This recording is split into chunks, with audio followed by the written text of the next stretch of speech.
This week on the podcast, we are joined by 3D Print SOS. We're going to get into the weeds on 3D printing, and we talk about what's going on with Unity. All of that and more in this week's episode of the podcast. Roll the intro. Doop bop boopity dop doop. Ba ba ba da da da da da.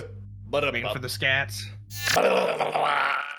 Didn't sound like it was coming for a second. I'm like, oh god, no scats this week. Yeah, I was Nope, gonna say, I was aiming to scare you. You know, I gotta say, I thought that was recorded. It's beautiful every week. So knowing every that that's week. live, it's so much better. It I'm changes very your happy to be here now.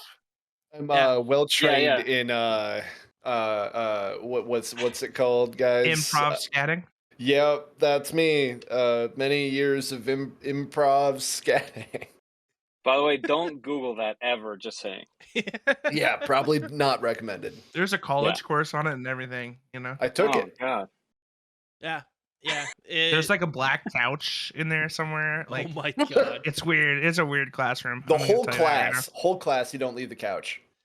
Hello and welcome to Next to Nothing, a podcast for gamers on a budget. I'm your host, Danny K. With me, as always, the wonderful, the beautiful, the Mr. Green Elite Green. How are you doing today? I am having a tremendous day. It's great. It's fantastic. I just yeeted my 3D printer apparently. Yeah, we'll talk about that here in a second. How you doing, Danny? I'm doing pretty all right. I'm in a goofy mood. I'm in a silly mood. We're gonna get silly tonight. We're also joined by the spooky and the ukuli, the Mendachi. Mendachi, how are you doing today? What's up, man? Pretty damn ukily this week. I got over a GI bug last week, and I just can't get my sleeping right. But you know, maybe I'll succeed at being a relatively decent human being sometime soon. Probably not, but you know, here I am. I feel you. I was gonna say, what would help with your sleep is using that pillow you have above you right there. Oh yeah, Nick. You know, he could cuddle probably up. he could probably scare away all the spooky dreams I've been having. Yep. Shh. Sleep within the warm embrace of Nicolas Cage. If only. We're also joined by 3D Print SOS, otherwise known as Fedor Sosnin. Is that? Yep. Am I good? Good. That'll work. Yeah. That'll It'll work. I'm It'll so work. familiar with that. Mendici? Mendikai? Yeah. Denny Yep. say? You just point. Just Nietzsche. point in this direction. I'll nod. Be like, "Yep, that's me. This guy." Yep. Fedor, for the kind folks out there who have not met you before, who are you? What do you do? And where can people find you? Nice. I'm Fedor. I do 3D printing stuff in my tiny little room, and I make videos on YouTube at 3D Print SOS. Yeah. So That's about it. if you could like point someone to like a video, like what's like a video that you would tell someone to watch? That's a good question. I have a lot of videos on the Aquila machine by VoxLab, and I have a lot of like tutorials that kind of teach people and guide people how to use that machine because it's a really good first machine in my opinion. So I think if you type in VoxLab Aquila into YouTube, hopefully you'll come across some of my videos and check those out. That's probably the best place to start. That's exactly how I found you. Yeah. I bought an Aquila because of someone on TikTok. I think it was Hot Rod Hippie. It was like, oh, get the Aquila. It's a good first starter. And it was cheaper than the Ender. And then like I was trying to do a few things, and then I searched on YouTube Aquila, and you were like the first one to pop up. Everything was on point. Yeah, I caught that Information was machine perfect. early. I caught that machine early, and it was such a good deal. I couldn't like refuse checking it out, and it was better than the machine that I'd used for 5 years or so before that. And it kind of like blew my mind that something without any calibration, just out of the box, could print so well. So I just decided to try to make some videos to help people. You know, make some little tutorials here and there, and kind of review it and bring it to people's attention. So that's how the whole thing started. So there you go, Genesis. Although I do have to personally blame you for my financial downbringing. Yeah. Because ever since I discovered your channel and you were doing the Ultimate Aquila build, Oh yeah. I have my printer is no longer the stock printer, like at all. I've like everything that you're like, yeah, I'm gonna do this, then and this, and I'm like, okay, I'm doing this, and this now. So I Nice. got the Ender extender, I got the Creality Spider, BL Touch, uh, BTT motherboard, like the whole works. I'm just like, Yeah. I want this. I need this in my life. It's a fun thing if you like tinkering. If you like working on stuff and like trying to get through a problem, this is for you for sure. Yeah, we went out with for dinner with Green Elite not too recently, and he just really wanted to pay, and he handed the credit card over, and the machine said, "Ha, bitch." That's how bad his addiction to 3D printing gear has been. There's just a picture of a benchy. Yep. Pretty much. Anyways, I do have to say I have not once printed a Menchie though. Not Why? once. I've always been doing the XYZ calibration cube, and then the Cali Dragon instead of the bench. The Benchy. Yep. Yeah, that's a popular one. Yeah, I've printed a few benchies in my day. Yeah. There is a Thingiverse file for a RC Benchy that I want to print though, Yes, true. because we're I've gonna be looked moving. into it. Yeah, we're gonna be moving to a place that has a pool. When we're in Phoenix, so like I think it'd be fun just to RC Benchy around in the pool. Yep. That's the order of events. It's you get a 3D printer, and then you print a benchy, and then you have a pool, and then you make a giant RC benchy. That's the order. That's the only way to do it. The only way to do it. You're doing it right. So yeah, guys, welcome to the show. We have a question of the week this week, and this is inspired by nothing in particular. What's Nothing at all. What's something you've broken that you really wish you didn't?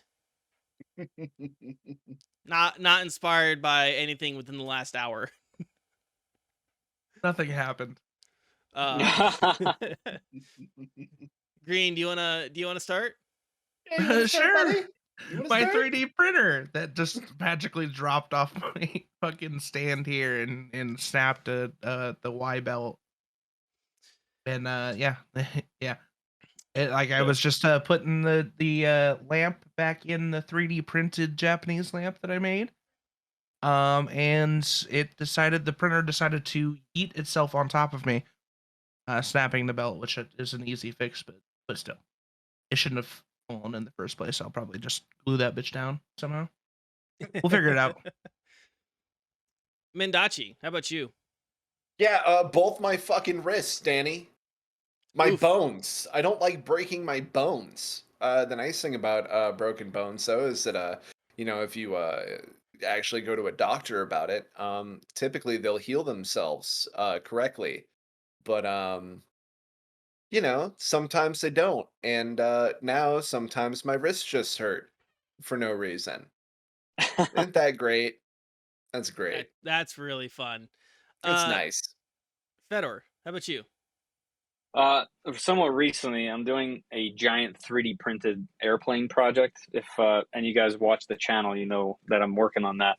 Well, I started to practice flying a plane because I've never done it before with a cardboard build of a similar model.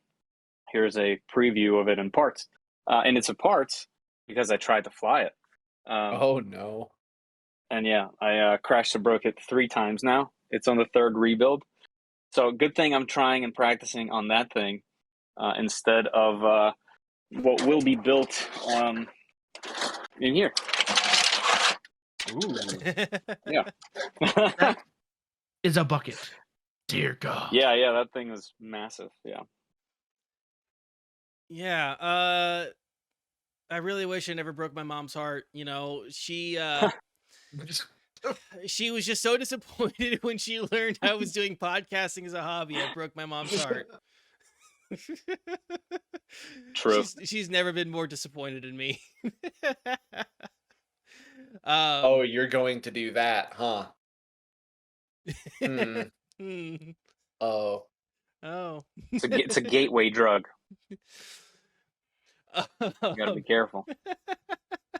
Yeah, The illusion of me being a respectable member of society has been forever broken in my mom's eyes. I'm obviously kidding. I I don't think I've Good. ever like I don't think I've ever like unintentionally broken something and didn't feel like crying immediately. I'm trying to think of a couple uh thinking of a couple things like I know of like broken bits off of cars and stuff. Oh trying yeah. to trying to like Yeah, that's always the worst. yeah. Anyways, answer the question of the week this week, and you guys will be entered to win a chance we're actually gonna give away two games away this week because we didn't have any qualifying comments last week's episode. So you guys will two winners will be drawn next week, plus one on social. Green Elite. I'm pulling it up right now. I forgot. It's okay. We can draw it at the end too. That's And not a I'm problem. drawing it right now. We're It's drawing it it's now. loading. It's loading. I Ended can't less roll than my 1 R's hour that hard. ago. 110 entries. Golly. Woo! Golly gee. Y'all went hard. All right. Reach deep into the bucket. Yeah. So yeah, Ricardo Selly. Congratulations, Ricardo. You win a free game. You will get your Steam key through Gleam. I think it'll just send a message, right? I've been emailing him. Okay, cool. That works. But I don't know. I'll have to I'll look into it. Yeah. Well, That would seem so much more simple if Gleam would just send it. Yeah. I mean, you'll get your key no matter what. Expect that soon. We'll find a way. We'll bring it to you and delivered. We'll write it down, put it in an envelope, like the envelope, put the fucking postage on it, send it out. We'll pay for it. We're gonna ride over to your house on a 3-man tandem bicycle in biker gear, and we will all hold the envelope equally and hand it to you in the most awkward fashion. Then we'll walk away from your house, all holding hands, and then getting on the tandem bicycle at the same time as we ring our bells and horns all at the same time and ride back down the road, probably hundreds of miles back to where we came from. Yeah, I am so confused with what's going on now. I am too. Beautiful. What a beautiful painting you've painted. Thank you. Well, yeah. So, like I said, we'll be giving away 2 games in the comments and, of course, social media. Green Elite, how can they enter on social? At Next Nothing PC on Twitter and on Facebook at the Next Nothing Podcast. Excellent. Well, guys, let's get into our headline topic of the day, which is 3D printing for gamers. Woo! Right? We are gamers one and all, and I feel like everybody who's been on social media or in the gamer space or just in tech in general in the last several years has heard about 3D printing. Maybe you've gotten the tickle in your testicles to maybe go do it, see what it's all about. So we're going to get into the weeds. We're going to talk about 3D printing and what it takes, what are some applications, some things to avoid in terms of best practices or brands or stuff like that. But first, let's talk about how Fedor started and some of the mistakes he would recommend you avoid. So take it away. Yeah, that's actually a really good one. So my first 3D printer, it's been a while. I think it's been probably 8 years now, I guess, since I had my first one, somewhere there. But it was an Ender 3, just the original Ender 3. It was super loud, super slow. And I ended up just modifying it to crazy extent. If you guys go on Thingiverse and type in Ender 3, I'll probably have some files up there. You'll see this green machine that looks like a crazy octopus thing. Doesn't look like a 3D printer anymore. So I think I went too fast in the beginning, and I had to dial it back. Because what ends up happening is you get really excited, especially if you like tinkering, you like modifying stuff, which I do. I personalize everything. Like I'd mod my fridge if my wife didn't yell at me. So if you're that type of person, it's really easy to get carried away and modify your machine, Mr. Green Elite. I'm just kidding. But what I would say the biggest mistake was, instead of jumping into solving problems that you might have early on with modifications, obviously unless something broke, I would say learn your slicer, learn the settings of the machine, because a lot of my best prints that I've ever had have come from completely stock machines. Like while we were meeting each other, I briefly mentioned benchies. One of my best benchies, by the way, for those that don't know, it's a little ship. Here, let me grab one. Like this little ship, you print it because it shows you a lot of things that your printer might be good at, might be bad at, whether it's stringing or overhang or little lines that you see in the side. And there's really easy ways to fix it. So that's why you print these. You kind of like calibrate a printer. It just happens to look like a little boat. But one of my best benchies that I've ever printed was from a stock Aquila machine. It's actually still down there. It holds a trash can for some funny reason. Don't worry about that. It's not a piece of trash. Um, but that's the thing. Like it can be one of the most budget-oriented machines, with nothing on it, and then you can print some awesome stuff if you just take the time to calibrate it. And that's probably the best advice I can give to anybody. Is no matter what your budget is. I know like there's a lot of topics right now in the 3D printing world about which printer to get. Do you spend a bunch of money and get like a good one? Like people say, that has a bunch of things already on it so that you don't need those upgrades? Or do you get a really cheap one and see if you're into the hobby? What ends up happening is a lot of people go with the really cheap one and then learn that, things fail really fast because people think you can just print 24/7 on them, and they're not industrial machines. You know what I mean? They're really inexpensive, super, super budget machines so that you can get into 3D printing. So people jump into that and then they just, it's cheap. So $10 here, $20 there, $50 there, and you have this crazy monstrosity and you can't get clean prints.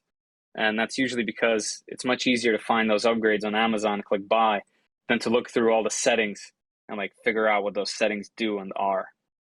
So that's a really boring answer and what my advice is. No, Have fun, but don't, kids. Well, I think it's kind of like any other hobby, right? Where it's like there's a lot of technical know-how in like learning the technical know-how is just a part of the hobby. And where to anyone on the outside who might be curious about it, if they can't get past like some of that beginner technical understanding, it might not be a hobby for them. Just like when you get into photography and you're talking about like f-stop and ISO and focal point. It's like if you can't get past those terms and like aren't curious about those terms like in photography, it's not a hobby for you. And I think Definitely. There's this other part where it has the word printer in it, so people associate it with a desktop printer that everyone's really familiar with. You plug it in, you hit Command P on your Mac or whatever it is on Windows, file, print, and then a little thing pops up, and then you see a preview of it. It's already there. Most of the settings are already set up. You hit print, and this thing comes out, and it's already done. I think that's what people think 3D printing is before they dive in. But what 3D printing really is, because there's a lot more to it than just printing one layer. You got to do that over and over again with plastic and heat. So like that little thing that pops up on your paper printer where you select what size paper, do you want color, black and white? That's a slicer in the 3D printing world. And there's a lot more settings there because it's three-dimensional. There's a lot of different materials. And because they're not really industrial machines and that part isn't done for you. So once you get to learn those settings in there, I guess just like if you had like a photo printer and you really started to dial in your photos that you're printing. This is old school. I feel like I'm talking about discs or something. Right. Yeah. Do people print stuff still? I don't even know. What? But yeah, like that little box that pops up, that part is actually really important because that's the link between you and the machine. Yeah. Also, to answer your question, do people print still? I do almost every day, but I also work in marketing for a corporation, so I print a lot of posters. I do website stuff, so everything I do is pretty much digital at this point, I think. Yeah. I would say it's like 20% physical, 80% digital, but I do print quite a few things. So how did you get into this hobby for yourself? Like, was there a particular use case that really got you interested in it? Yeah. So when I guess it was high school. This was a long, long time ago. I was really into CAD back then, But instead of going further into that, when I went to college, I ended up going into design and more art-oriented stuff. But I kind of wanted to get back into it. And one of my buddies had a printer, really rudimentary, like it was this tiny little box and it was super expensive and it could barely print. Like it would print like a potato and it would be like, oh my God, this thing printed a shape that looks like a potato. It's amazing. And I was so jealous of that thing. And I just couldn't afford one forever. And then one day I was just perusing around and I saw that it was so inexpensive now. And I think that's how a lot of people get into it, is because the prices now are just, they're so affordable, the cheaper models at least. And I got one just to mess around with. So it wasn't anything in particular, but I had that itch to kind of like try making stuff again. If that makes sense, like designing little things. And that's kind of what I did for a while. I ended up seeing things that the machine would be like ways to improve the machine itself. And then I would just fire up Tinkercad, which is just a in-browser simple CAD program that children could even use. And then I would like improve the printer in little various ways and make it cooler and look nice. And that kind of like spiraled out of control. And I got a little better at designing stuff. And it just snowballed. I realized that I could like have an idea for something, usually a fix for something like around the house, just for example. And I could make it in a few minutes, and then later wake up and in my basement there's like a product that I made, and that was just crazy. It changed my life technically. I'm so surrounded with anything 3D printing now, in everywhere I go, no matter what. It's kind of changed my life, honestly. Yeah. I think my fiance is tired of seeing 3D printed stuff. It's sadly not going to end for her. It's not. Like the other day, I told her, I'm like, "Hey, come here," and she like comes into the room, and I'm like, "I made this for you," and it was like a hairpin decoration. She's like, "Oh, thanks." And then she put it down, and then you used it. No, she put it in her hair, and I think it was just because she was like, "This is his thing now." So, yep. So 3D printing obviously has like a lot of applications. You're talking about CAD and all of the there's engineering applications and product applications, but let's embrace our geekiness. Like what are some of the applications in terms of like gaming, whether it's like tabletop and board games or something like that, or like gaming accessories? Like what are some of the things that you've made or you've seen people make that are great things to do as you pan around I'm trying the to room. think which topic you want to go at. Let's start with tabletop and board games. Okay. Yeah. Like I'm a little gaming scenario going on over there. We get to tabletop. walk. We get to go on a field trip. Yeah. Oh man, it's dark over here. Yeah, tabletop. Let's talk about that. So 3D printing lends itself really, really well to tabletop, actually, because as you know, in tabletop games, you play with a lot of plastic bits, and guess what you use with 3D printing? You use plastic. A good example, if you're into various type of board games, is this little piece. I kind of showed you this briefly. This is for a game called Scythe. It's like a little piece in the center. You don't need this whatsoever, but when you're playing the game and this thing is on the board, just to give you a little bit more of a background thing, this was printed on a really simple, inexpensive machine in probably 10, 12 or so hours, and then one of my buddies painted it and did his whole little minis thing to this, and this is like one of my prized possessions for 3D prints that I have. But this isn't the only thing. Like if you can actually print some games entirely, like here's an example. This is a really fun game just in general. You should pick this up technically before like making the full thing, which I do own. This game is called Number 9. But you can 3D print an entire game, and everything from the container to the actual pieces. It just lends itself really well. Anything from little meeples, it just enhances board gaming, at least to me, quite a bit. And I've designed a few board games myself, and it just helps so much with prototyping and just kind of like visualizing everything. And you don't have to be a designer to enjoy it. Organizers, man, I could pop some of those boxes open. Almost all of those things have 3D printed organizers. If you guys are at the tabletop, setting up the game and putting a game away like takes a while. It's kind of annoying sometimes. So organizers, there's wood ones, you can make foam ones, which I used to do all the time. But now you can just 3D print pieces that are exact. And, it doesn't take that long, and it's very inexpensive, and it's fun. So it's kind of like an extension to gaming in terms of tabletop. As far as probably the nerdiest thing possible, here, let me grab it real quick. One of the things that I started doing is designing keyboards.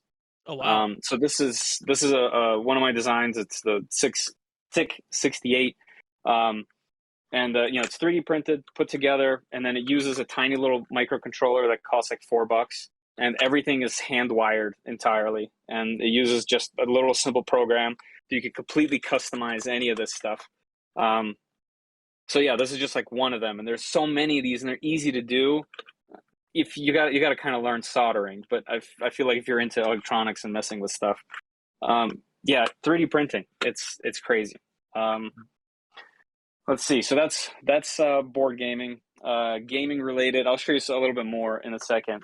But another hobby of mine is RC cars, RC planes. I just got into quads for drones, all that stuff. There's so many things you can make. There's like not enough time in the day to make and just print stuff. And one of the best parts about 3D printing is the community. And I say that because you can go on Google and type in whatever subject you're interested in, like literally anything, cosplay, like literally anything, anything nerd related, and end it with 3D printing. And you'll already find files that are there for you that are already designed and done. All you have to do is learn those settings so that you can make them for yourself. And you're good to go, There's but yeah, thousands and thousands of pages of D&D stuff. yeah, Oh yeah. yes. These RC trucks, they're massive. I don't know if like here's my hand, like they're huge. They're 1/8 scale trucks. They're fully, they have real suspension. My They're fully God. drivable.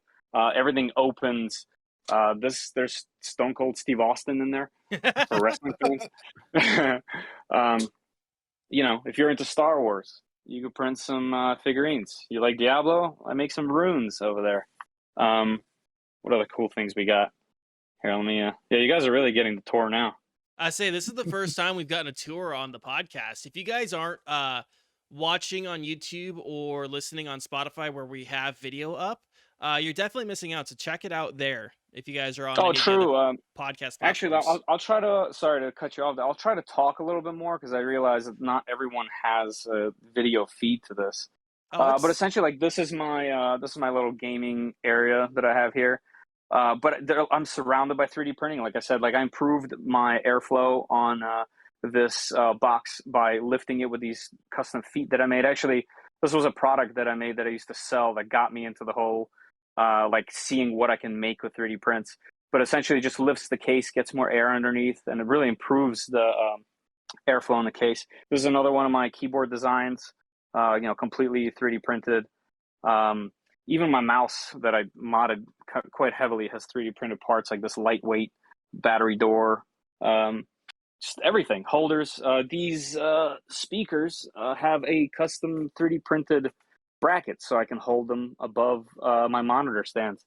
Just literally, I think if you are willing to embrace 3D printing, I think you can kind of go kind of nuts into any category, really. God, that is So there you so go. sick. Hopefully I covered like a lot of area with that. Yeah, also I'd like to point out that you definitely had a normal ass printer back there. Where? Oh yeah. Well, you have to, occasionally You still you got to print print. things. So You're a liar. okay. So no. I really haven't used that thing in ages. So I used to ship. So I used to print things like orders for people, and then I would have to print labels. So that's literally for that, and I haven't used it in ages because Printing I on kind of don't want to printing do on that printing. anymore. Yeah, right, exactly. That's awesome, man. I was looking at Green the entire time, like watching this man just like drool. I only have one printer right now, and like you have multiple. That's all you need, and, man. like I want to get to that point where I have like multiple printers running at the same time, just because I love filling that feeling of like the print finishing and you peel it off the bed, You take the supports off if you're running something with supports, but Yep. yeah. I think before I started doing YouTube, where I because right now I review machines, so I have access to them because people want me to review their machine and show it off. So I have a ton of machines now. But when I had one, I always wanted two, and then when I ended up having two, I always wanted three. And it just kind of that's just how it is because when you have one set up for one material and then you switch to something else, like let's say you want to start printing PETG because you need something for outdoors, or you just need something that's better with UV. I don't know, whatever you want to get into. Once you start printing with a different material, you might not get it perfectly anymore. And for me, when I was like actually designing and printing stuff for people to buy and sell, once I had a machine set, it was really nice to be able to like just have a second machine to do something else. I think one of the other products that I made was let me grab it. It's just really random. This was for a commercial crab fishermen. They needed a really quick tool to measure crabs as they caught them. I had like simple requirements, like they needed a big handle for gloves. It had to be out in the weather. So this is PETG with a little 2-color print. So I had just one machine that was just printing these things all day, and one other machine that was printing those little risers for that case. So yeah, I know what you mean. When you have one printing and you still want to print something else or a different material, a second machine is definitely a massive luxury. Yeah. So So like, how long before machine shed filled with printers though? Actually a while. I think a while. It took man, hold on, let me think. So I had my first one I had for probably at least 2 to 3 years before I got a second one. And that doesn't sound like a long time now.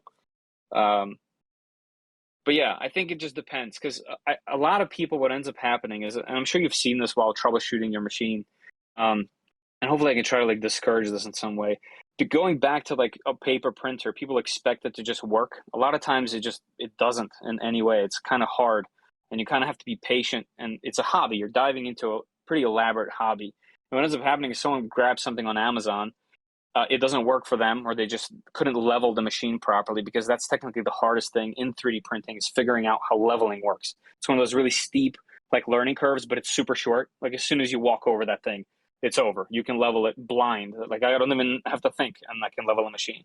But it's really hard to get to that point. It might seem impossible for some people, at least at the moment. And what ends up happening is they get this machine, they can't get it to print because they can't level the machine properly, and then it gets sent back like in a pile, and they complain on the internet that the machine or the manufacturer did a horrible job with the machine. So that's why I kind of like push for the whole settings thing. Like you can make a lot of machines print really well. How long you can keep them printing, that's where the budget is. Like that's the budget question. How much money do you have? Because you can make pretty much budget machines nowadays print really, really well. It's just how long and how consistent.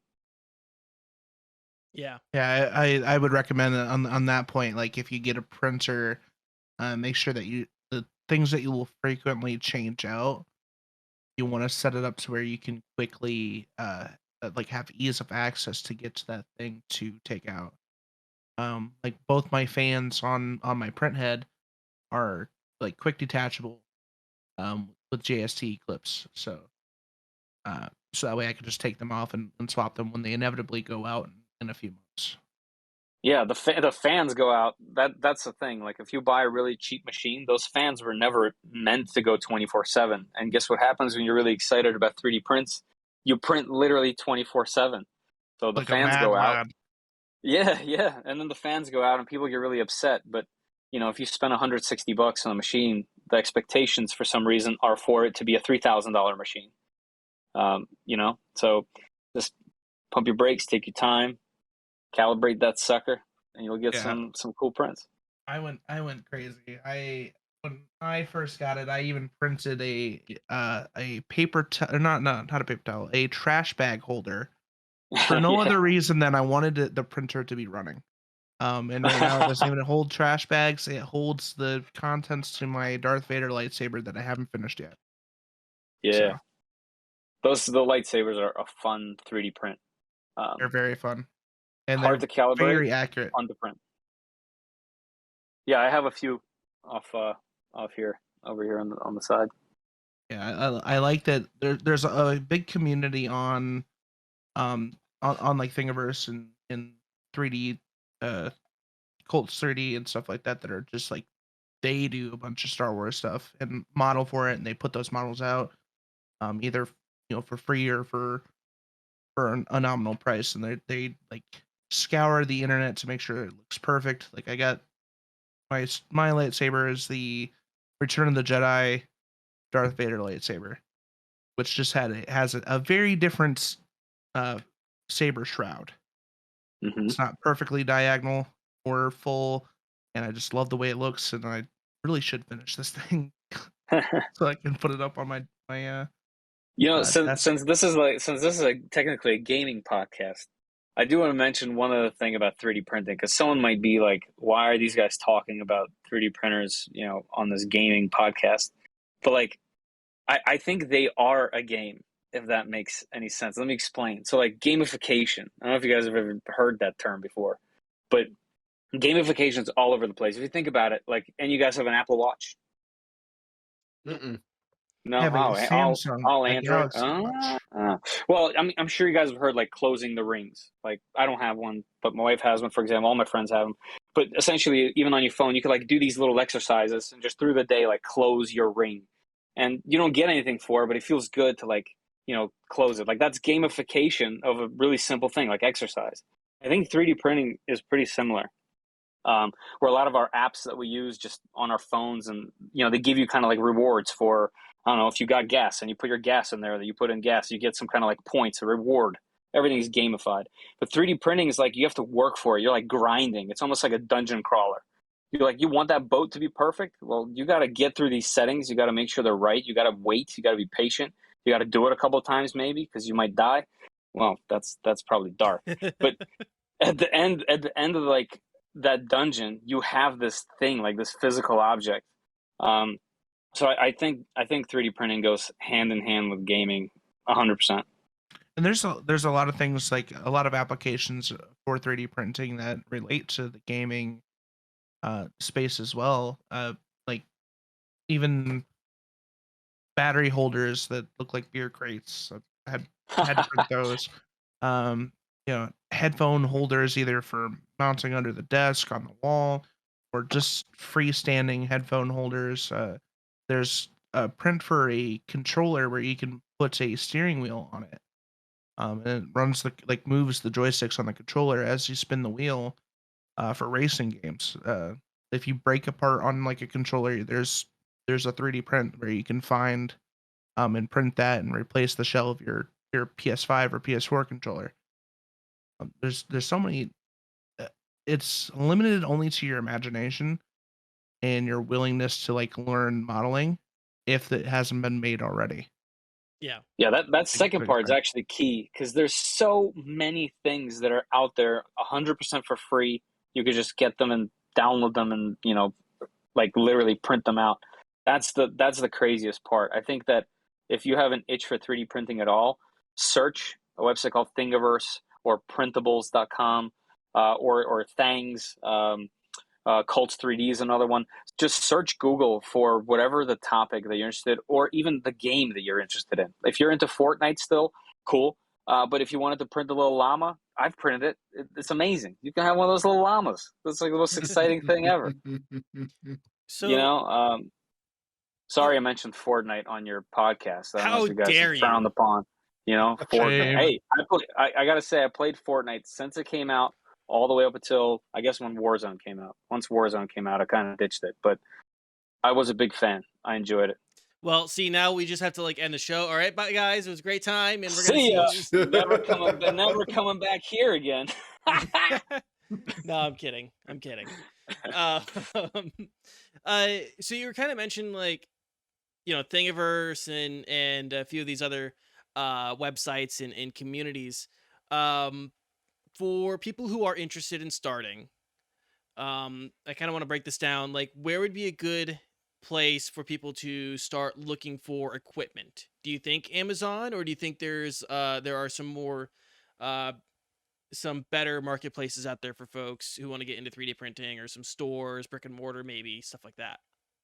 I know some of my partners aren't going to want to hear this, but yeah, Amazon's the best place, and for one reason, and that's returns.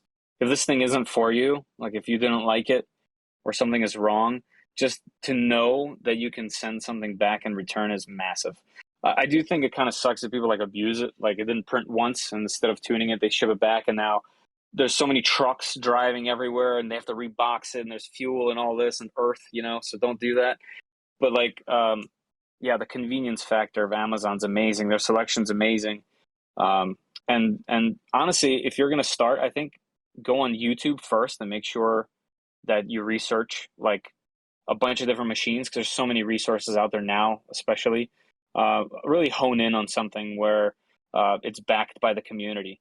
Because a lot of times, a lot of advertisements are hard to decipher. Like some reviews are just advertisements, and it's just hard to tell. So kind of like read the comments, check it out. Make sure that type in the printer in Google, see if there's a ton of posts on Reddit about issues. And if there isn't a lot of stuff on the machine, that's probably not a good first printer anyway, because there isn't a big community, and it might have parts that aren't easily accessible or purchasable.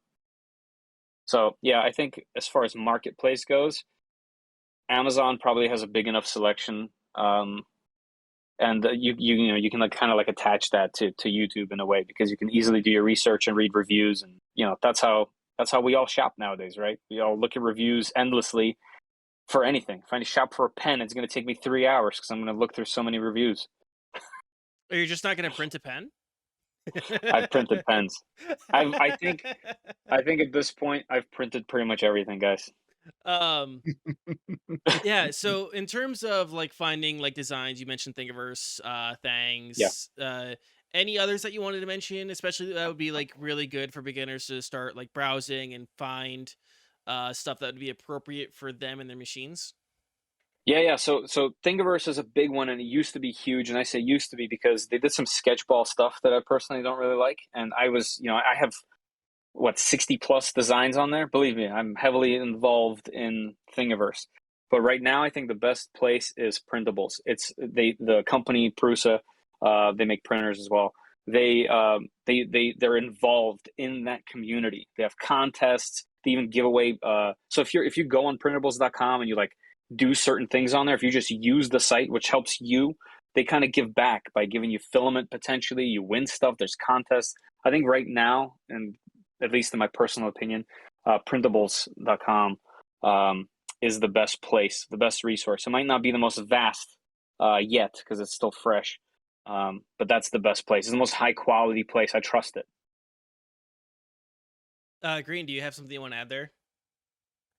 Like printables, Thingiverse. I frequent Thingiverse, Colts 3D, and Thangs, for the most part. Mm-hmm.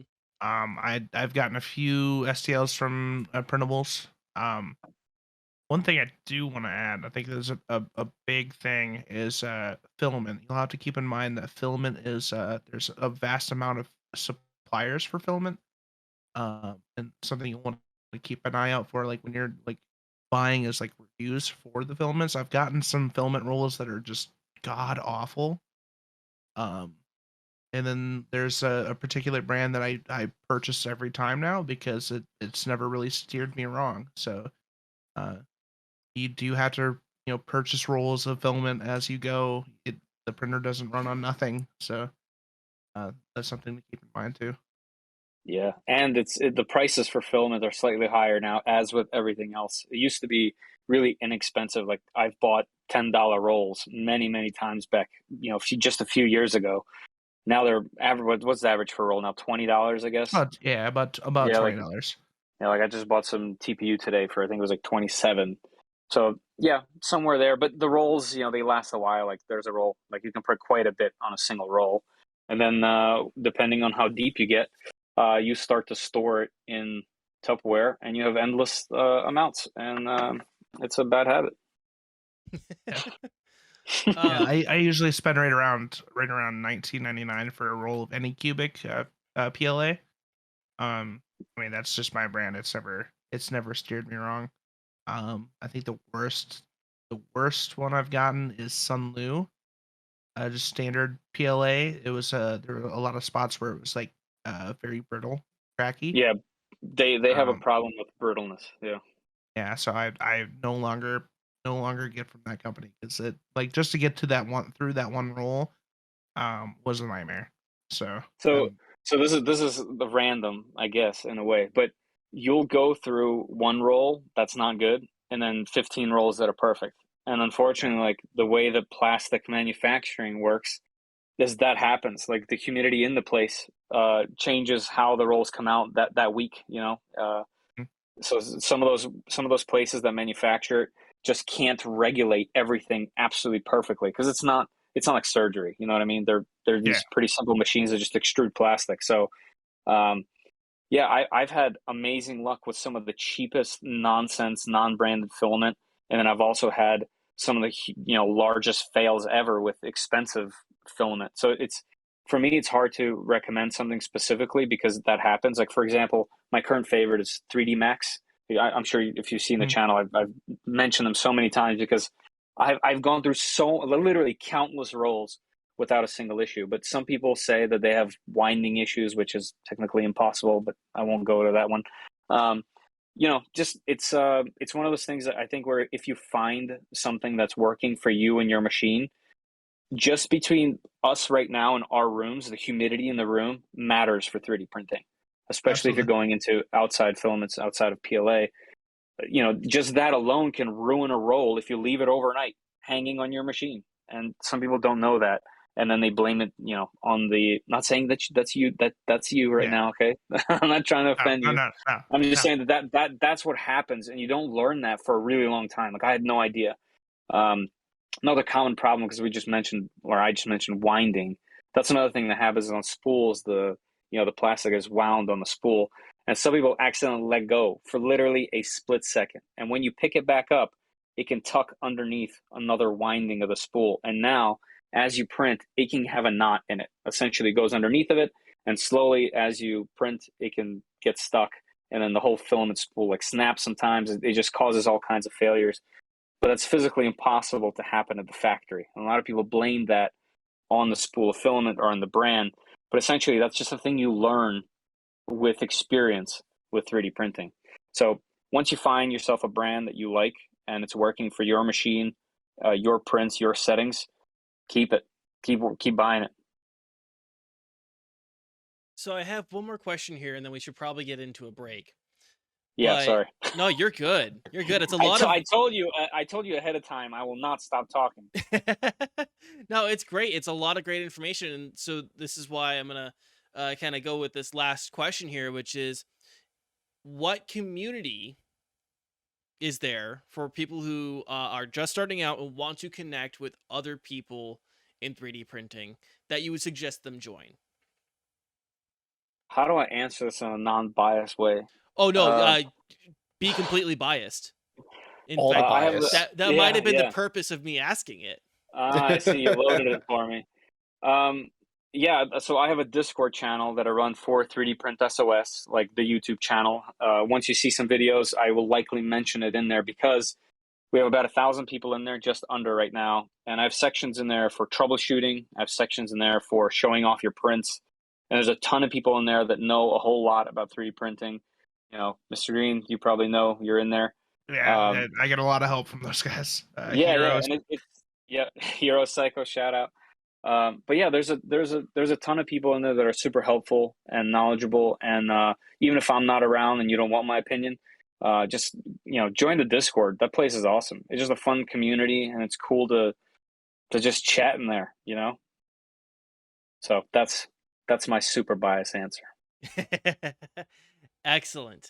Excellent. And YouTube also, make sure you check out YouTube. A lot of resources there. Like a lot of people make videos, including There's Fedor. this one specifically that's One pretty good. specific person, yeah, that's pretty Yeah, good, especially with like if you have an Aquila, like you bought an Aquila and you're like, I don't know what to do with this thing. I know a guy who can, yeah, like steer you in the right way. never heard of Like him. yeah, especially if you like there's a really fantastic video on how to level your bed. Like that's like the number one video. If you can If there's any video that you cannot skip, it's that one. I mean, it's That like is the that first thing is you should do.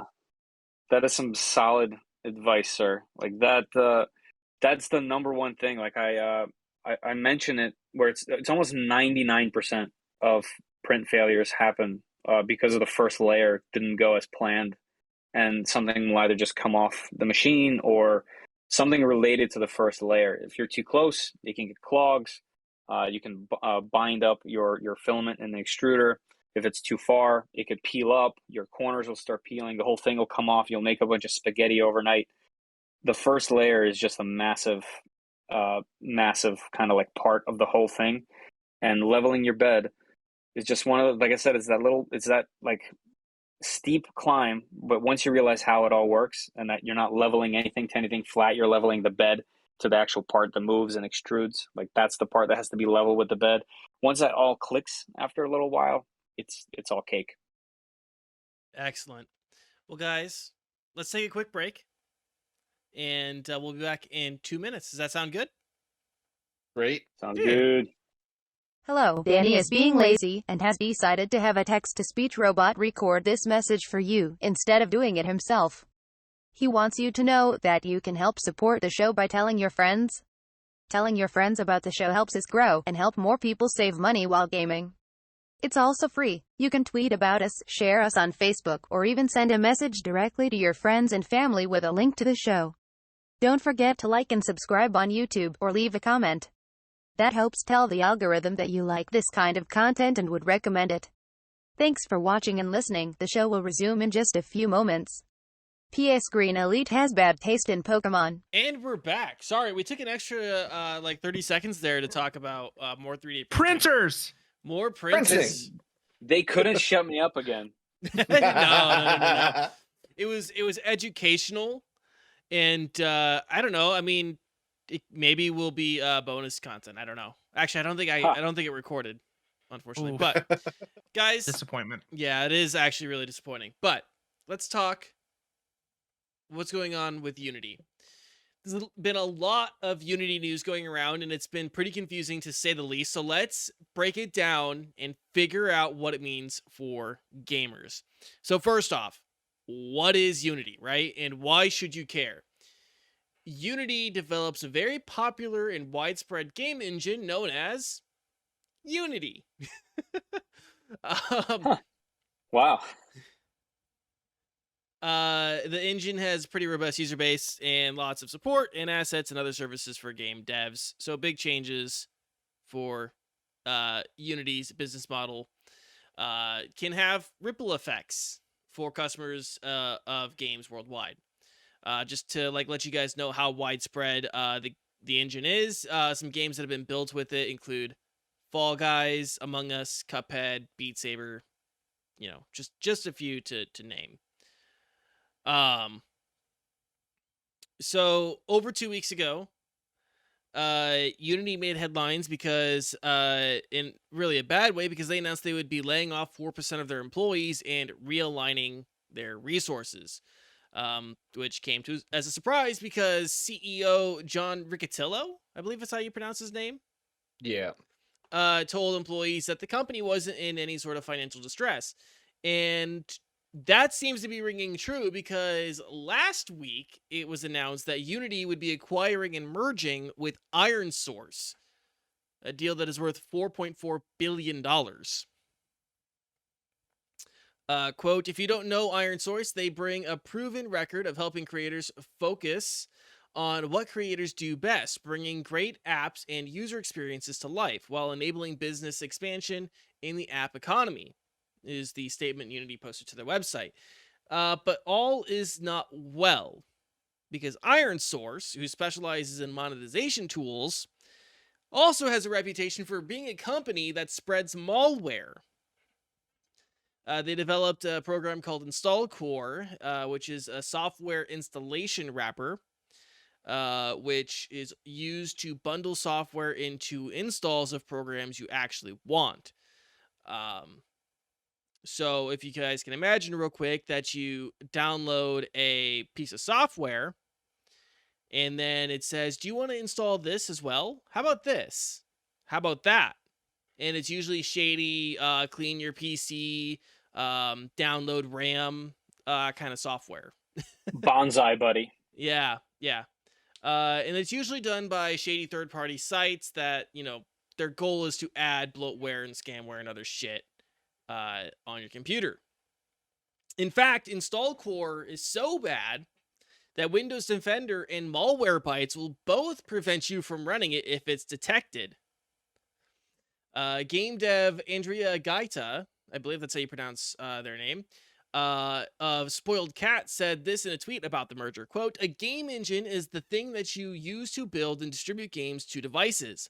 The vendors of those devices, like Apple, need to trust that the engine is not bundling bad things along with the game. Merging with a company that specializes in bundling malware is WTF." Now, according to GameIndustry.biz, InstallCore was discontinued, and IronSource is claiming the reputation was earned by a few abusers. Quote, "We are seeing developers talking negatively about IronSource's involvement in malware campaigns or being behind malware, spreading references, old articles about historical desktop activity." And by the way, I did see the internet dip for anyone there. Yeah, referencing old articles about historical desktop activity that was depreciated and spun off years ago. Like any large-scale desktop advertising platform, despite monitoring enforcement, the platform occasionally suffered from, quote, bad actors who tried to abuse the platform, unquote. So, to me, as I'm sitting in my position now and kind of seeing everything that's been going on, I think the truth is probably somewhere in the middle. The reputation was certainly earned, but it doesn't seem like in the years since the product was discontinued that they've gotten themselves that they've put anything out that has earned them that reputation again. I would love to hear people, go one way or the other on that, or challenge me on that. I think that from my perspective, the way that I'm reading it, the truth is like somewhere in between, that they are like shitty malware spreaders, and they do it like on purpose, versus like, oh, it wasn't us at all, or we didn't know about it, or we did our best. I think the truth is probably somewhere in between those two. Do you guys want to weigh in on that at all right now? Man, there's not a positive thing about this story, you know. Like, what silver lining could there be? That's actually a good way to put it. Yeah. Money. All right, so we'll continue, right? So that's it, yeah, and Sanji here said something. At best, they didn't police their platform. I think that's one of the. I think that might be a really good way to look at it. So It's a very strong at best. yeah, so that's one part of this controversy. The other part of the controversy came with CEO John Riccitiello, his comments about devs who push back against monetization. Because remember, this acquisition is almost entirely about creating monetization tools within Unity. In an interview with PocketGamer.biz, he was asked about the pushback that Unity got with this announcement, and his response was as follows, quote, "It's a very small portion of the gaming industry that works that way, and some of these people are my favorite people in the world to fight with. They're the most beautiful and pure, brilliant people. They're also some of the biggest fucking idiots." End quote. Which, as you can imagine, did not go well at all. I did find one charitable reading of the statement from PC Gamer's Andy Chalk. Andy Chalk. I believe that's how you pronounce his name, or their name. Who said the statement is really more about telling devs, if you're going to monetize, know how you're going to do it. Which is something I think I can get behind, right? Because I don't want a company who doesn't know how they want to support their product. I don't want a clumsy, half-assed attempt at it that may or may not be, uh, you know, something that's usable or balanced or well thought out. But regardless of how you would like to read it, Riccatilla did issue an apology. Quote, I have great respect for game developers. The work they do is amazing. The creativity can be incredible, whether a AAA console, mobile, or indie game designed to be played by millions. I apparently, just a funny typo here, put Williams instead of millions in the doc. Williams and Williams. Williams. It's just an upside down M. Yes. Continuing on here. Or a creative project, a game made just for the sheer joy of it. One thing I have seen is that most game devs work incredibly hard and want people to play their game, to enjoy it, and, when appropriate, for players to engage deeply. For the game devs I have worked most closely with, there is often anxiety about whether players will love the game and appreciate all the work and love that went into making it. He then went on to say that the point wasn't to emphasize grinding money out of players, rather it was to get an early read and plan for their monetization model. We can kind of go around here. I have a hard time thinking that he meant that. I feel like a lot of this was maybe a pretty poor off the cuff moment where maybe he wasn't meaning anything maliciously or anything like that. It was also a text, it was, put out in a magazine or a website article, so maybe some tone was lost there. I want to be a little bit more charitable than what I've seen a lot of the coverage is, because it doesn't seem like incredibly malicious of like, if you're not grinding the money and squeezing the blood out of the stone, you're a fucking idiot. No. I think Unity should change their slogan to Unity Game Engine. Use our engine, you fucking idiot. I need that. I need that. Yeah. I think it's one of those On things brand. where I think it's one of those things where he's referring to people who are like these deeply creative, maybe eccentric game devs who just don't know the business side of it. And like those people who like will misprioritize or not even think about a business model for their game, and being like, I feel that that's the kind of person he's talking about, where it's like it's like a frustrating thing of like, it's, if you're going to do it as a business, you have to have a business plan. I kind of feel like that's the perspective he's talking about. I was gonna say, I still hope like a month from now we have like an ad video of John, the CEO of Unity, just coming out on the screen, like walking in, just hands together, like use our game engine, you fucking idiot. Do it. Do it. Do it. So yeah, I don't want to assign as much malice as I think a lot of people have to it. It doesn't feel like he is like trying to tell people to like squeeze blood from stones, and like that really scummy keynote from a couple years ago, like at a pocket gaming convention, the art of the whale or whatever. Do you guys remember that from a couple years ago? Sounds familiar, but I couldn't quote it for you for the life of me. Yeah, I No, don't. he did.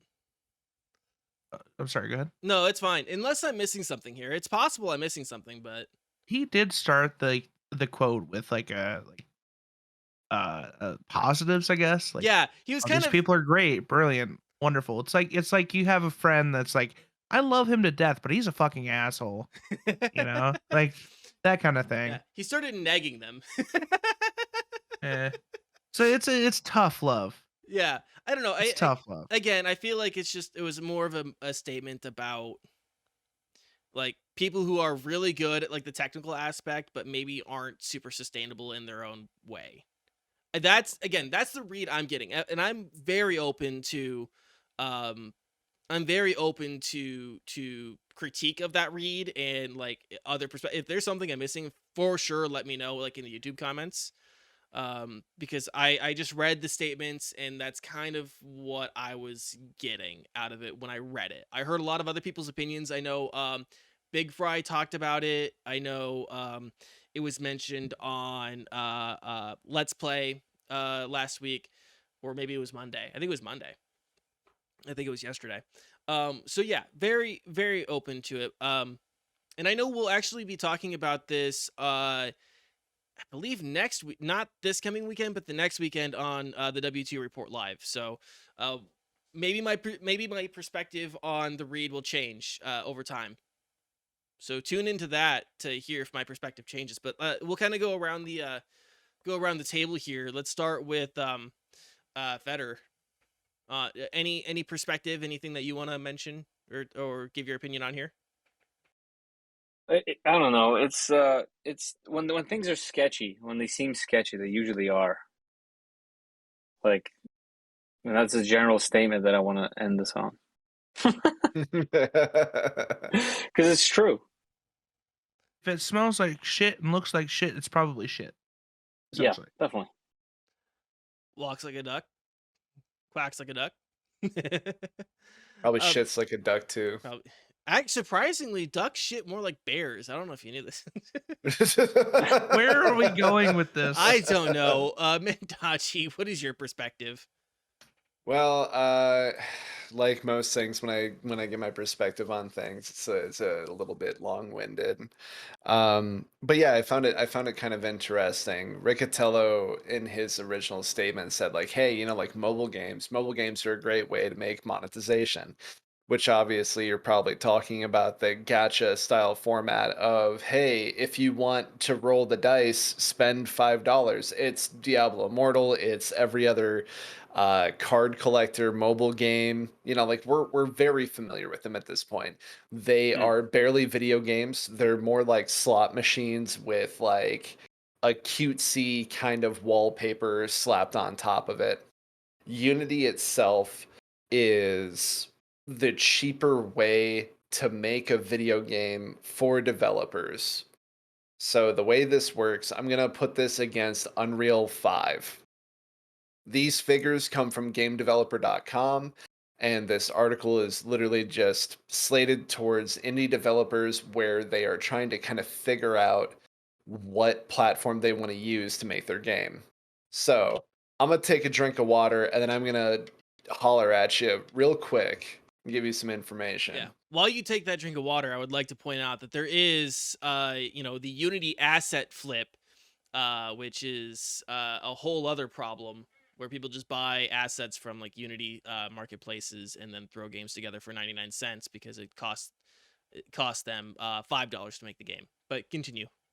Yeah, you can just throw a hodgepodge together just like you did in kindergarten and then put it on Steam or whatever for $5 and watch the money come in. Unity's a really good way to make money, I guess, if you're also a scam artist.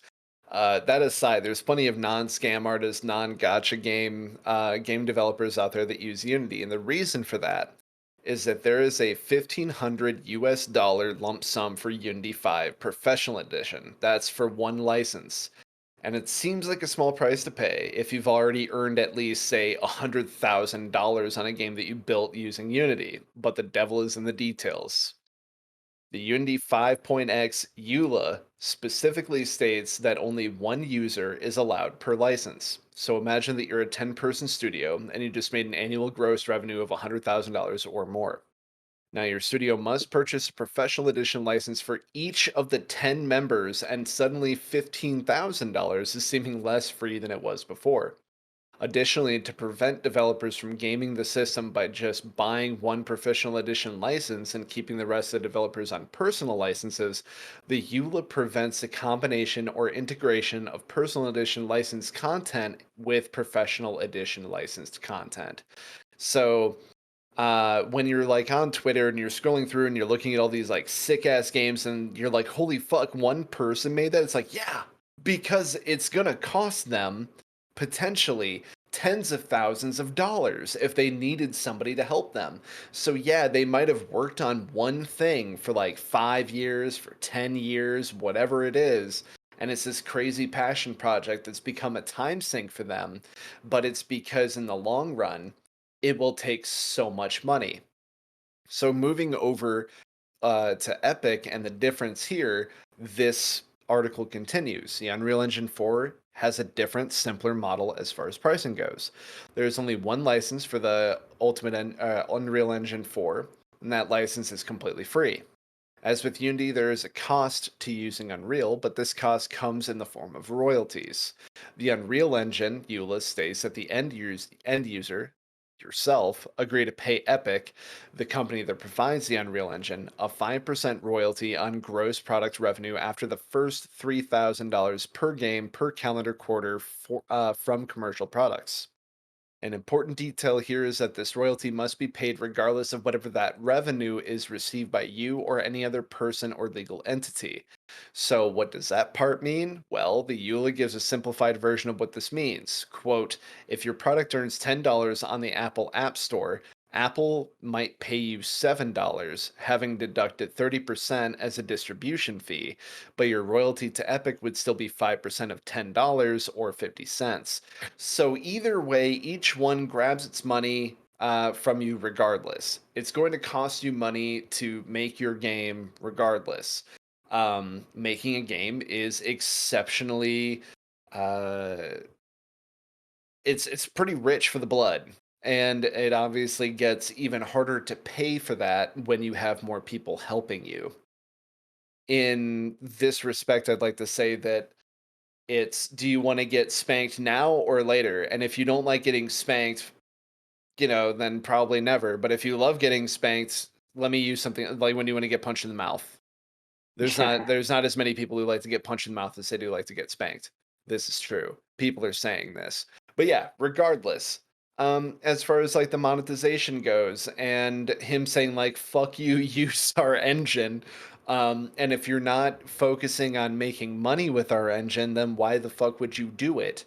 It's it's kind of funny because it's at least a little bit more upfront with how much you're going to end up spending with Unity. With the Unreal Engine over at Epic, it's like, I have no idea how well this will do, but at least like 5% even of like, say, like $3,000, if 10% of that's 300, so 150 bucks, you still get to walk away with quite a bit. You don't have to pay for licenses and stuff like that. So it's, the other thing is too is that Unity is just from what I understand, a little bit more user friendly, and you don't really necessarily have to pay for that 1500 unless you're going like, with the professional edition. But uh yeah, I don't know. It's consistently moving goalposts for people to get into developing games, and then telling people what developing a game looks like, and telling them, hey, if you're not focusing on making gotcha games, and I mean like, you're kind of fucking dumb. uh I don't know, maybe I'm just too sensitive, but that's what I took from that. I actually have some insight, if I may. Yeah.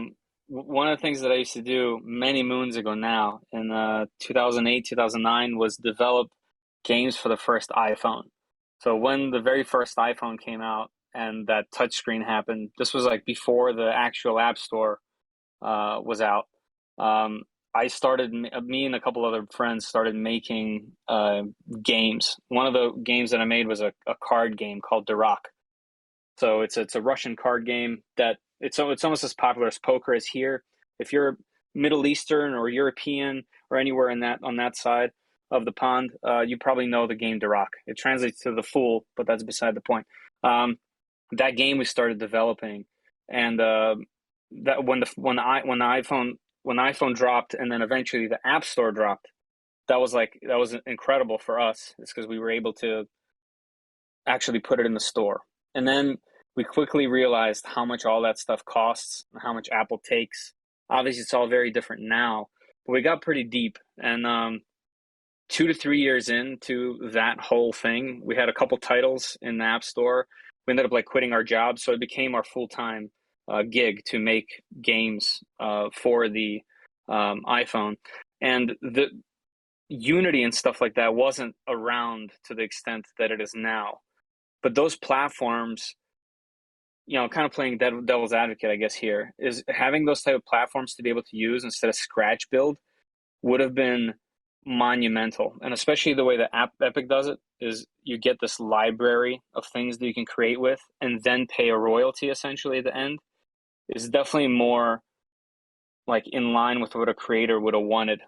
Especially because if you don't have the ability to make that stuff yourself, like to develop it yourself, and you need a library or an engine, it would be better to do it that way just for budget's sake. But yeah, now like I mentioned that little super brief statement about the sketchball aspect of it. Yeah, I mean they know how much leverage they have on the entire industry, and the developers can use their libraries, and it's so much better to be able to use either one of those to be able to, instead of making it yourself. Like it's literally impossible for an indie game developer to be able to make those things. You have to have the most crazy talented team out of nowhere. For just a single guy or two, three, or even five people, you're likely hopping on someone's platform. So, it's nice that there's at least a choice. But yeah, there's sleazeballs in those companies, and they want to make money. And companies that have a lot of money want to make more money. Right. At the end of the day, Hand over I want fist if to they as well. can. Yeah, like, I would want to make more money if I could. Like how you do it, I guess that moral compass is, I guess the compass gets buried with money at some point. You don't notice it anymore. Oh, absolutely, man. Yeah, and it's like it's kind of important too. Like we've got outliers too. Green, months ago, you told me to check out Vampire Survivors, and I did like in the early days, and now it's like exploding and it's everywhere. And other like giant gaming podcasts that I listen to are talking about it every week. And it's just this nice, simple little game made on WebGL and JavaScript by one dude who used to make slot machines, and it's $2.99, and it's just a side-scrolling like Castlevania aesthetic looking bullet hell style game, What's the and game? it's Vampire Survivors. Super simple, looks like you could Like it's like literally walk into any arcade anywhere and play it. And that $2 dude on has Steam, I think. made, what's that? I think it's like $2 on Steam. Yeah, something like that. It's either $1.99 or $2.99. And uh even by, I think it's like right now he's made over $3.5 million because of just like the sheer amount of sales that it's had. It hit like 1.5 million in January, and he keeps updating it. It's in early access. It's versions 0.9. He made it alone, and it's on like the simplest form of like making video games, so it seems. That's Um, amazing. It's yeah, so hard to break exactly. through the ice. Like kudos to that guy. If I Right? may, there's this buddy, I haven't talked to him in years. His name's Joe. He developed this game. It sounds pretty similar, called Never Grind Online. It's also like a passion project. This dude's been working on it for ages. It's like a JavaScript browser thing. He's been doing it all alone for many, many years, and it somewhat recently came out, and I saw it on Steam, and I haven't talked to him in a while. Like I literally have no contact with him anymore, but just a cool project in a similar fashion to what you just said with the guy that he'll never grind online. Shout out to him. Yeah, it's catching lightning in a bottle when it comes to something like that. Right. Yeah. Any Yep. other final thoughts, opinions that we want to get out on what's going on with Unity? I don't think so, man. Yeah, I think we said our piece. Okay. But what's Nicolas Cage have to say? What do you think?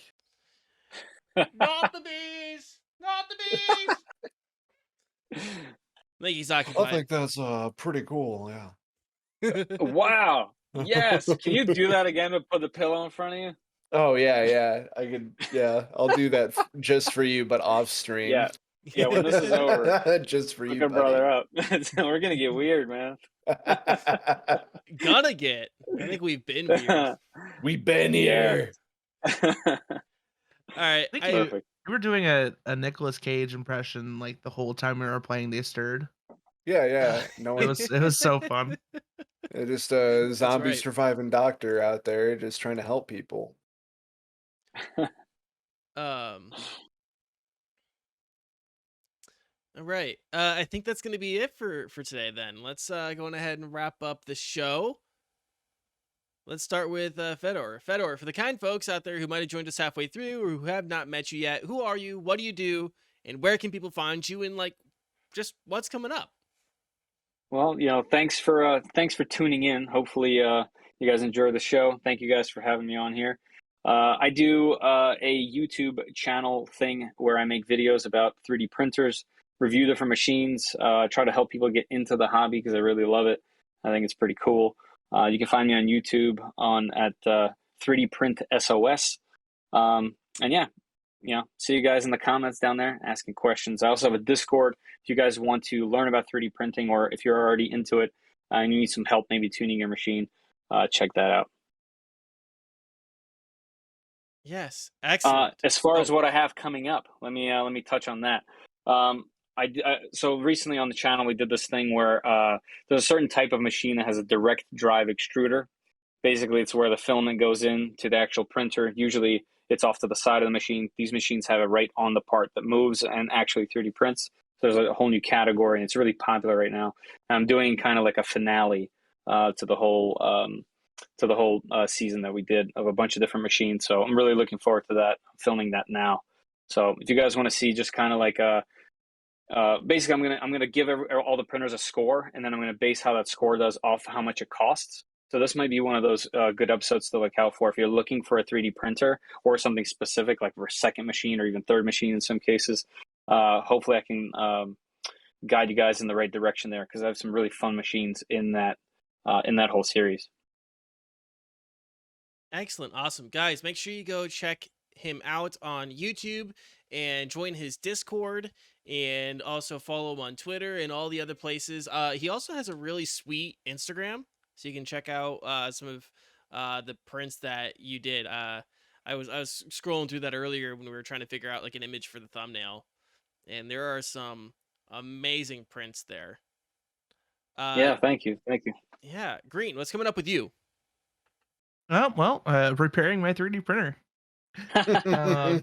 And yeah, definitely Hunt Showdown tomorrow is a really big day for me. We are doing the 12-hour charity stream. We're gonna be playing Hunt Showdown and Escape from Tarkov. Because we reached $150 on the donation drive before the 20th, I have purchased a dress. I will be wearing a full dress tomorrow. We're gonna cut off my Wow. hair for Wigs for Kids. We're gonna do a 12-hour stream. Hopefully, we'll surpass that $500 goal for St. Jude's. So that will be all day tomorrow. Be sure to check that out. That'll be on twitch.tv/Mr. Greenleet. That's Wednesday, July 20th. Yeah, come see me play video games in a dress and probably some makeup. I'm sure I'm gonna end up with makeup on at some point. Hell yeah. And then my hair is gonna get cut off, and I'm probably gonna cry like a little baby. So we'll see how it Aw. goes. Nice. So the Nick Cage thing wasn't that crazy. No, Yeah. not quite. Well, this has been about 2 years coming. Because I promised my grandma I would do this for her, and then she passed away last year as of Oh, tomorrow. sorry to hear it, man. So It's a cool thing you're doing, man. appreciate it, and yeah, hopefully we can see some people there. Woo! Yeah, make sure you're there. Be there. Mendachi, what's coming up with Hey, you? man. Yeah, so if things go well, then this weekend will be filled with more co-op games. Recently dipped my toes back into Back for Blood, and it's really cleaned up its act. I'm really happy to say it's actually fun. It's less aggravating and a little bit more balanced. So there's going to be a lot of that. There's always an open slot as far as that goes. Monster Hunter Rise and the expansion Sunbreak. We play on the Switch, but there's also always an open slot for community members. And then maybe some Fireteam Elite. Yeah, it's pretty much all co-op all the time now, but it is just like roulette. It's whatever we be feeling like, and that's always with myself, co-host of my other podcast for two people, where we cover movies. That's Brent, and then our good friend Vic. So you can join us three if you just want to like cry laugh until you have a headache and play some solid co-op games with us. But you can find that over at twitch.tv/Mendachi, MENDACII, or just see all my hot takes and hot cakes over at Twitter at Only Mendachi. He does have some really Nice. hot cakes. Yeah, I do he's got have really hot the cakes. not safe for work tag on his profile. He has to. So it's such a hot cake. I'm adding it now, actually. Coming up on my channel, my internet seems to have stabilized a bit, so we're gonna attempt to do some streaming. Otherwise, I'll be probably joining other folks. I haven't come up with a schedule for the weeks, but probably like midday Saturday, midday Sunday, probably do some Hunt Showdown or Master Duel. And I will be like joining people at different times throughout the week, I'm sure. Otherwise, you guys can keep up with me on Twitter at DaniK, DANIECAE. I've been doing lots of shit posting lately, so come join me there. Otherwise, I think that's it. Well, I should also mention the question of the week. Don't forget the giveaway that we have going on this week. We're going to give away 2 games to people who answer the question of the week this week on YouTube, and make sure you start your comment with the word answer in all caps. And the question of the week this week is, what's something that you've broken that you really wish you didn't? And then also giving away... And then you could win 2 games such as Fortnite and Diablo Immortal.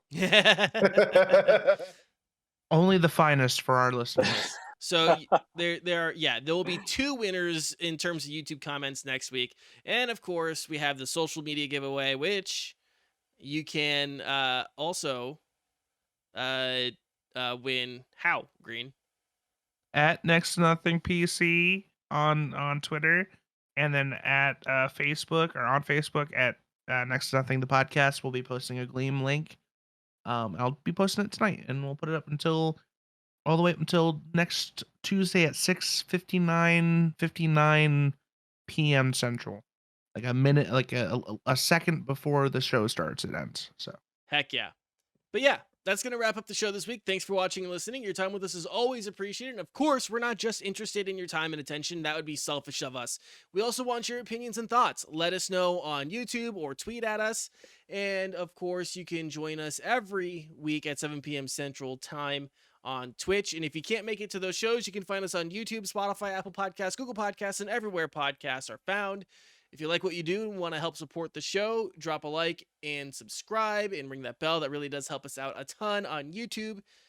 And until next week, guys, stay safe, stay healthy, keep fighting the good fights, and we'll talk to you again next week. Goodbye. I love you.